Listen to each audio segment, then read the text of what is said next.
السلام علیکم ورحمۃ اللہ وبرکاتہ۔ دوستو، آج کی اس ویڈیو میں ہم بات کریں گے قرآن مجید کی سب سے عظیم سورت سورۃ البقرہ کی آخری 2 آیات کے بارے میں۔ یہ وہ آیات ہیں جن میں ایمان، دعا، مغفرت اور اللہ تعالیٰ کی رحمت کا پیغام چھپا ہے۔ نبی کریم صلی اللہ علیہ وسلم نے ان آیات کی بہت فضیلت بیان کی ہے۔ اگر ہم ان کو صرف سمجھ لیں اور پڑھنے کی عادت ڈال لیں تو ہماری دنیا اور آخرت دونوں سنور جائیں گی۔ دوستو، سورۃ البقرہ قرآن پاک کی سب سے طویل سورت ہے۔ اس کی آخری 2 آیات آمن الرسول بما انزل علیہ سے لے کر فانصرنا علی القوم الکافرین تک ہیں۔ یہ وہ کلمات ہیں جو اللہ تعالیٰ نے اپنے پیارے محبوب صلی اللہ علیہ وسلم کو رات کے وقت عرش کے خزانے میں سے عطا فرمائے۔ ایک روایت میں آتا ہے کہ حضرت ابن عباس رضی اللہ عنہ فرماتے ہیں کہ جب یہ آیات نازل ہوئیں تو آسمانوں سے ایسی آواز سنی گئی جیسے خزانے کا دروازہ کھل رہا ہو۔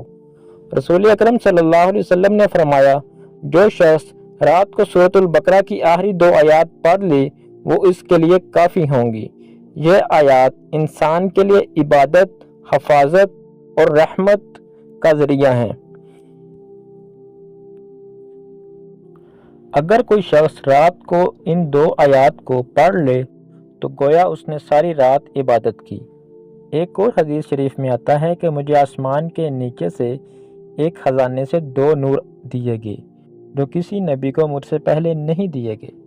سورۃ الفاتحہ اور سورۃ البقرہ کی آخری 2 آیات۔ یہ آیات نور ہیں، تحفہ ہیں اور میرے پیارے اللہ کی خاص رحمت ہیں۔ ان 2 آیات کو دیکھا جائے تو ان میں ایمان والوں کو پوری زندگی کا خلاصہ موجود ہے۔ پہلی آیت آمن الرسول، یہاں پر ایمان، اطاعت اور اللہ تعالیٰ کی کتاب پر مکمل یقین کی بات ہے۔ آمن الرسول بما انزل الیہ والمؤمنون، یعنی رسول اور اہل ایمان سب اللہ کی وحی پر ایمان لاتے ہیں۔ جب ہم اس آیت کو سمجھتے ہیں تو ہمیں سبق ملتا ہے کہ ایمان صرف زبانی نہیں بلکہ دل اور عمل سے بھی ہونا چاہیے، تب ہی ایک انسان سچا مسلمان کہلاتا ہے۔ دوسری آیت لا یخلف اللہ نفسا، اللہ کسی جان پر اس کی طاقت سے زیادہ بوجھ نہیں ڈالتا۔ یہ آیت کو جب ہم پڑھتے ہیں عجیب سا سکون ملتا ہے۔ یہ آیت ہمیں حوصلہ اور امید دیتی ہے کہ اللہ تعالیٰ اپنے بندے کو کبھی بھی ان مشکلات کا شکار نہیں کرتا جن سے وہ نکل نہ پائے۔ اور پھر آتی ہے دعا، ربنا لا تؤاخذنا۔ یہ دعا مغفرت، رحم اور نصرت کی مکمل التجا ہے۔ ان آیات کے بے شمار فائدے ہیں۔ محدثین لکھتے ہیں کہ جو شخص ان آیات کو رات سوتے وقت پڑھتا ہے اس شخص کے گھر میں شیطان داخل نہیں ہوتا۔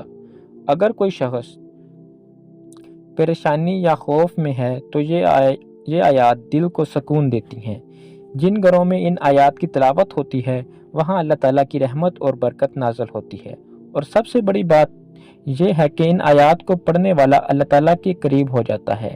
دوستو، سب سے اہم کام یہ ہے کہ رات کو سوتے وقت یہ 2 آیات کی عادت ڈالیں، خود بھی روزانہ پڑھا کریں اور اپنے بچوں کو بھی پڑھایا کریں۔ دوستو، سورۃ البقرہ کی آخری 2 آیات صرف الفاظ نہیں بلکہ یہ ایمان، سکون اور اللہ تعالیٰ کی قربت کا راز ہے۔